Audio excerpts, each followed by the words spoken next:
ආණ්ඩුවේ පොරොන්දුව මිනිස්සුන්ට පොහොසත් රටක ලස්සන ජීවිතයක්. ඉතින් ලස්සන ජීවිතයක් දෙන්න ක්‍රීඩාව අනිවාර්යෙන් වැදගත්. නව Surf Excel Matic ඇඳුම්වල ටෆ් බ්‍රයිට් පැල්ලම් ඉවත් කරයි. ටෙස්ට් කරන්න බෙස්ට්. ඇත්තටම අපි අද කරේ මේ අර අපේ ක්‍රිකට් ට්‍රාන්ස්ෆෝමේෂන් කමිටුවේ ඉතුරු සමාජිකයින්ට අපි පත්වීම් ලිපි ලබා දුන්නා. මොකද අපිට එදා සියලුම දෙනා එකතු කරගන්න බැරි වුණා. ඉතුරු අයට අපි අද පත්වීම් දුන්නා. ඒත් අපිට තව දෙන්නෙකුට පත්වීම් ලිපි දෙන්න බැරුව ඉන්නවා.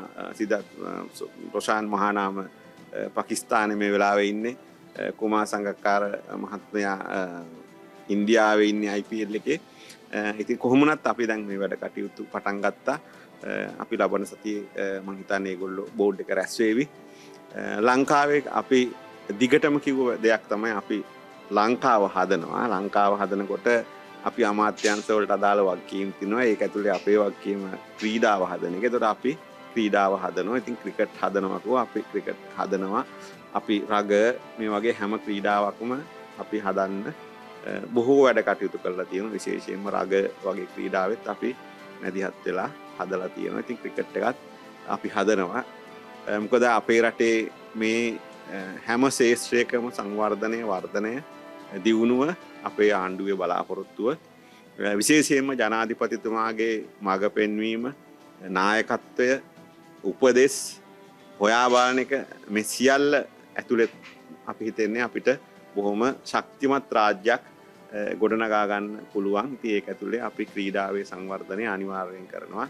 අර අපේ ආණ්ඩුවේ පොරොන්දුව මිනිස්සුන්ට පොහොසත් රටක ලස්සන ජීවිතයක්. ඉතින් ලස්සන ජීවිතයක් දෙන්න ක්‍රීඩාව අනිවාර්යෙන් වැදගත්. අපි මේ වැඩේ කරනවා.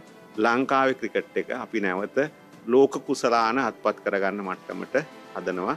ඒ වෙනුවෙන් අපිට හොඳ කණ්ඩායමක් ඉන්නවා.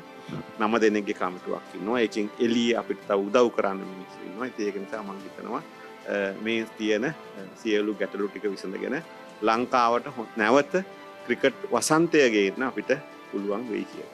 නෑ ICC එක තාම එහෙම කැමති නෑ කියලා කමිටුවක් කැමති නැහැ කියලා මොකක්වත් ප්‍රකාශ කළා නැහැ. මොකද ඉන්න පාලක කමිටුව ඉල්ලා අසුනාට පස්සේ අපේ රටේ ක්‍රීඩා පනතේ තියෙන්නේ අපි කමිටුවක් පත් කරන්න ඕනේ. ඒ කමිටුවට තමයි ඊළඟ ඉදිරි වැඩ කටයුතු තියෙන්නේ. විශේෂයෙන්ම අපි මේක ක්‍රිකට් ට්‍රාන්ස්ෆෝමේෂන් කමිටි කියලා දැම්මේ. මේකේ ඊළඟ නිලවරණයක් තියෙන එක විතරක්ම නෙමෙයි මේ කමිටුවේ වැඩේ. මොකද ඊට හා විශාල වැඩ කටයුතු ටිකක් අපේ වැටිච්ච ක්‍රිකට් ගොඩ ගැනීම සඳහා අපිට කරන්න ඉතුරු වෙලා තියෙනවා. අපි මේ රට සංවර්ධනය කරනකොට අපේ ප්‍රතිපත්තිය තමයි මේ රටේ පුරවැසියන් තමයි රට සංවර්ධනය කරන්න ඉදිරිපත් වෙන්න ඕනේ. එතකොට ඒකෙදී අපි කිසිම වෙලාවක සලකන්නේ නැහැ ආගම, ජාතිය, එයාගේ දේශපාලන පක්ෂය.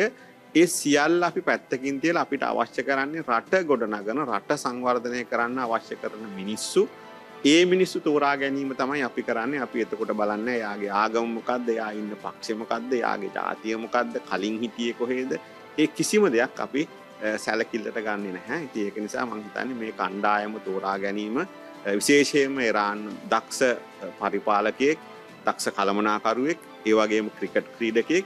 ඒක නිසා අපි එයා ගැන විශ්වාසය තියලා තියෙනවා. මේ කණ්ඩායම මෙහෙවීමේ හැකියාව එයාට තියෙනවා කියන එක. ඉතින් අපි විපක්ෂය කියන දේවල් ගැන එච්චර වැදගත්කමක් ගන්නෙ නැහැ මේ සිද්ධි සම්බන්ධයෙන්. මොකද රට හදන්න ඕන රටේ මිනිස්සු, පුරවැසියෝ, දියුණු මිනිස්සුන්ට තමයි අපේ රට හදන්න පුළුවන්. ඒ සඳහා අපි අපේ රටේ ඉන්න දියුණු මිනිස්සු මේකට යොදා ගන්න.